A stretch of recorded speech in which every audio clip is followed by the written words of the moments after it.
சக்தியோ என்னமோ தெரியல, எப்படி போனாரோ அப்படியே அதே கரை வேஷ்டியுடன் அதே வெள்ளை சட்டையுடன் வேகமாக இறங்கி வந்தார். இவர் இறங்கி வந்து அப்படியே கார்லேயே ஸ்டேஜில் கொண்டு போய் நிறுத்தினாங்க.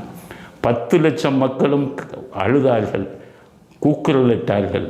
அந்த சத்தம் வந்து அவர் எம்ஜிஆர் போய் நின்ன உடனே அவரே தேம்பி அழுக ஆரம்பித்தார்.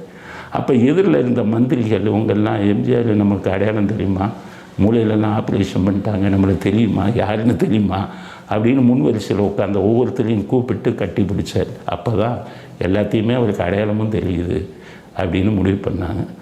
அதுக்கப்புறம் தான் எம்ஜிஆர் போய் அவ்வளோ பெரிய ஒரு சாதனை இதோட போய் தன்னுடைய பதவியை ஆரம்பித்தார்.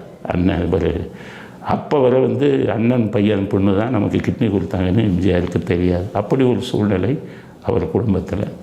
அப்படி இருக்கும்போது இந்த சிகிச்சைக்கு அப்புறம் எம்ஜிஆர் எப்படி இருந்தார்?